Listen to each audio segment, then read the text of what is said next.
I can smell the airs better already because I'm sitting in the middle of a forest. If you go wide angle, you'll see it. I'm here with our tree guys.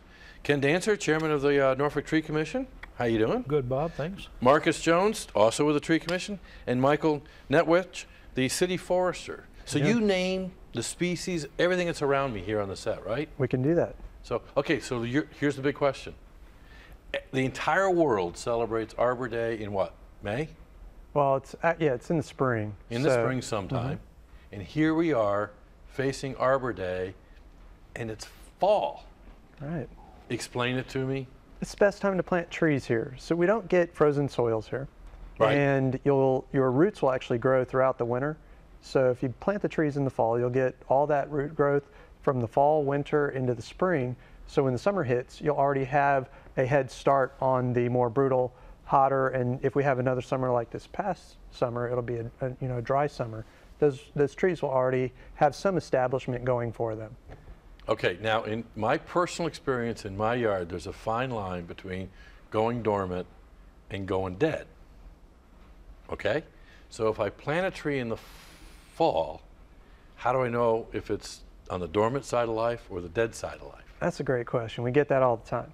So what you want to do? That was my question. Well, but a simple thing that you can do is just take your thumbnail and just scratch on the twig a little bit. Okay. And if it's still nice and bright green under there, it's alive. And you can check the buds too. If the buds are nice and firm and they're not just breaking apart when you touch them, then the tree should be good to go for the next year. Okay, cool. Ken, gotta ask you, do you know what these are? No clue. That's why I have experts. That's why Michael came along. Exactly. How about Marcus? Do you know any of these? I know every single one. Oh, that's a challenge. Yeah, but Michael can tell you first. Okay, so what do you guys do on the Tree Commission then if you don't know that that's a... We know that's a maple, and that's a fringe tree, and that's a willow, pine, river that's a birch. spruce. Yeah. That's a Christmas tree, right? Some people have trees of Christmas. Could be used, yeah. But I mean, the commission is really... An errant leaf. It came out of my yard. It's dead, so yeah. You would claim that one. I mean, the commission is really about educating the citizens of Norfolk on the benefits of trees and why they should plant them. We're trying to increase the urban canopy here in the city. We're trying to get up to a 40% number. We're about 32, 33 right now. And we can't do it on public land. We need the help of the citizens. We need them to realize that planting trees in their yards is extremely beneficial to them, but it also helps us grow that canopy.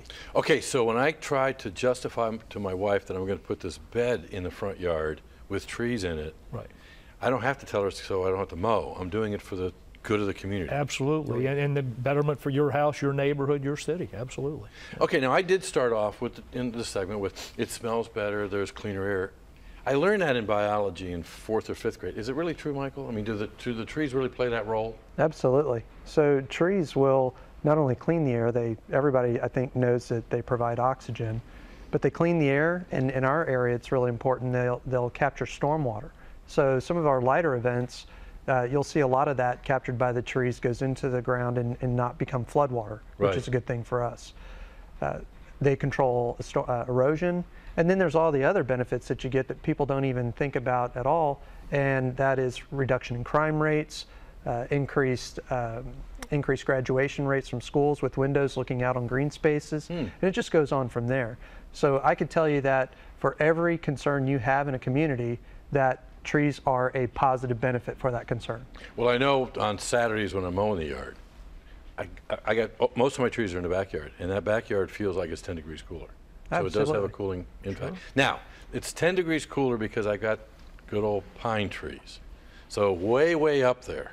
So if I were to come in and get one of the free trees, this is a sample of them, would any tree work if it's, I mean, is shade and that kind of thing happen, Those are, they're all concerns. We want to make sure you're getting the right tree in the right location. Okay, so you're not just going to throw me a pencil thin tree? No, we want to make sure that when you come up to the Master Gardener booth that's going to be adopting out these free trees to the community, that we're asking you the right questions to get you paired up with the tree that is specific for your needs.